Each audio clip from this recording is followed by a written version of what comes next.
हम हिंदी साहित्य के इतिहास के अंतर्गत भक्ति काल के इतिहास में तुलसीदास जी के विषय में पढ़ रहे थे। ठीक है, आज हम तुलसीदास जी के विषय में ही पढ़ेंगे।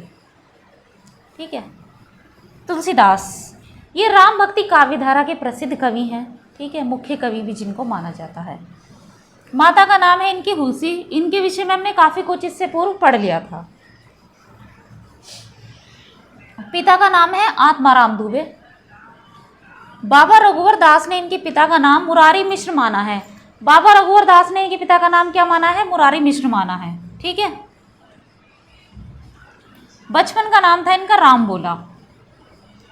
पालन पोषण दासी चुनरिया एवं बाबा नरहरि दास ने किया। क्यों किया? क्योंकि ऐसा माना जाता है कि जब तुलसीदास जी का जन्म हुआ था तो इनके दांत थे, काफ़ी बड़े बड़े दांत थे, जिस कारण इनके माता पिता ने इनको त्याग दिया था डर के कारण। क्योंकि उस समय ऐसा एक तरीके से मनुष्य जो लोग रहते थे वो थोड़ा डर के साथ रहते थे कि मतलब इस तरह की अंधविश्वास फैला हुआ था समाज में। इस कारण तुलसीदास जी को भी उनके माता पिता ने त्याग दिया था। गुरु का नाम है इनका नरहरिदास या नरहरिनंद। ठीक है, नरहरिनंद है या नरहरिदास है। तुलसीदास जी का अगर मृत्यु काल की हम बात करें तो 1623 ईस्वी या 1680 ईस्वी इनका मृत्यु काल माना जाता है।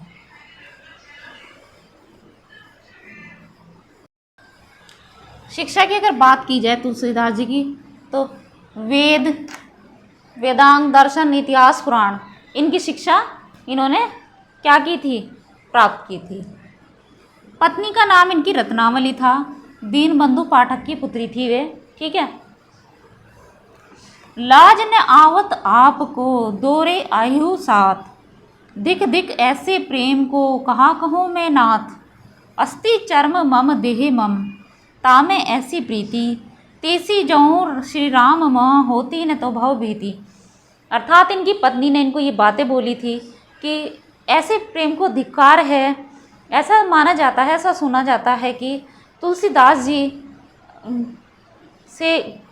जी की पत्नी एक बार अपने मायके चली गई तो ये मतलब विरह में इतने व्याकुल हुए कि रात के समय ही उनसे मिलने चले गए।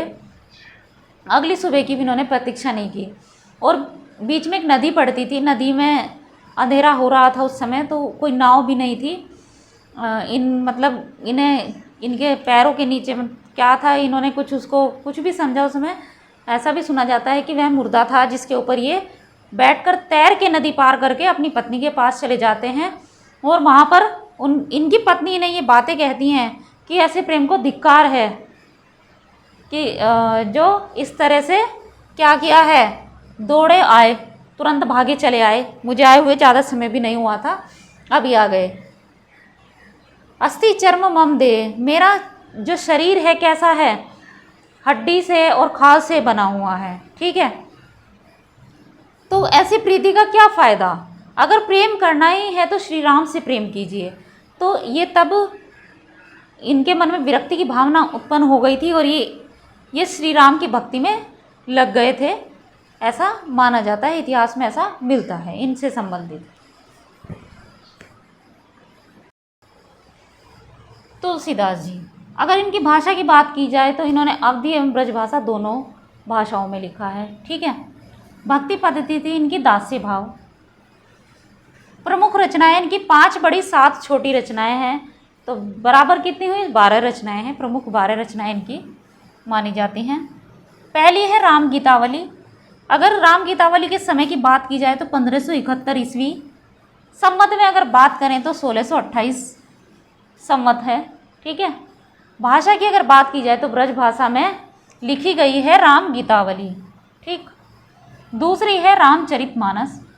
दूसरी रचना कौन सी है इनकी? रामचरितमानस। अगर ईस्वी की बात करें तो 1574 ईस्वी में।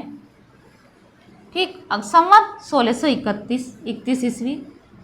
भाषा थी इसकी अवधी भाषा में इन्होंने लिखा है रामचरितमानस को, जो अक्सर अब आप देख सकते हैं कि पढ़ा भी जाता है, प्रयोग में लाया जाता है पढ़ने के लिए इसको, रामचरितमानस को। ठीक है, काफ़ी प्रसिद्ध रचनाएं हैं इनकी ये, बड़ी श्रद्धा भाव से इसको पढ़ा जाता है। नंबर 3 है विनय पत्रिका। राम विनयावली है ये, ठीक है, विनय पत्रिका नाम है लेकिन राम विनयावली है ये, ठीक।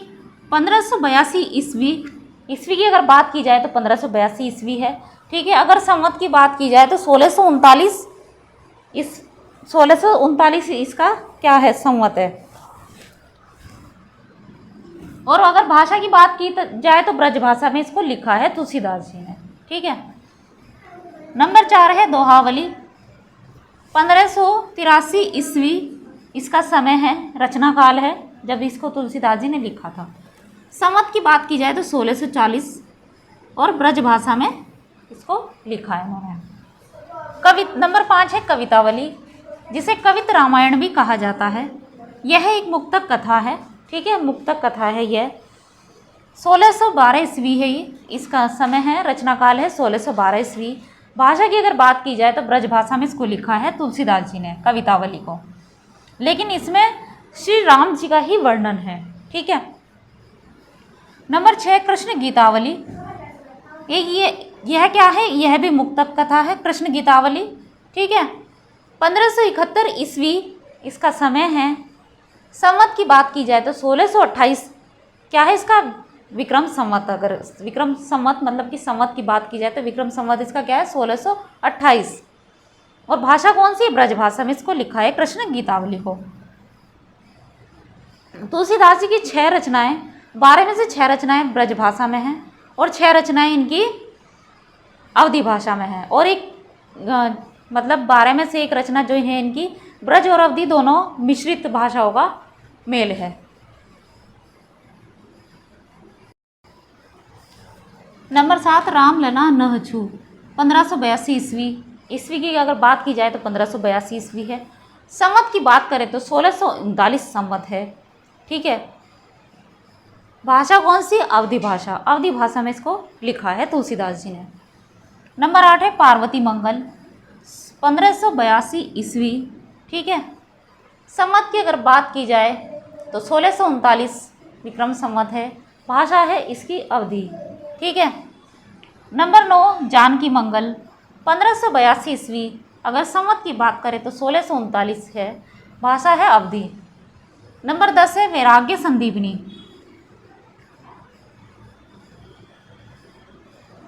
अगर ईस्वी की बात की जाए तो 1612 ईस्वी। संवत की अगर हम बात करें तो 1669, ठीक। भाषा है इसकी ब्रज। नंबर 11 रामाज्ञा प्रश्नावली। 1612 ईस्वी है। संवत की अगर बात करें तो 1669 विक्रम संवत है। ब्रज व अवधी दोनों भाषाओं में इस वाली रचना को तुलसीदास जी ने लिखा है, रामाज्ञा प्रश्नावली को।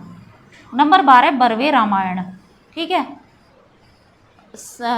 ईस्वी की अगर बात की जाए तो 1612 ईस्वी। संवत की हम बात करें विक्रम संवत की तो 1669 है। भाषा कौन सी, अवधी, ठीक है। तो ये तुलसीदास जी की कुछ प्रमुख रचनाएं थे। अन्य रचनाएं भी हैं, जैसे हनुमान बाहु भी लिखी हुई है तुलसीदास जी ने। अभी टीजीटी की परीक्षा में इसको पूछा गया था प्रश्न को कि मतलब पीड़ा से निवारण के लिए तुलसीदास जी ने कौन सी रचना लिखी है, तो कौन सी लिखी है, हनुमान बाहुक लिखी है। कि क्योंकि ऐसा माना जाता है कि इनकी एक बार भुजा में दर्द हो जाता है, मतलब दर्द होता है, तो उसकी पीड़ा से निवारण के लिए उस रचना को ये लिखते हैं, ठीक है। तो अभी हम इनके विषय में और भी पढ़ेंगे विस्तार पूर्वक। आज के लिए भाग 2 में बस इतना ही। तृतीय भाग में बाकी जो है तृतीय भाग में पढ़ेंगे।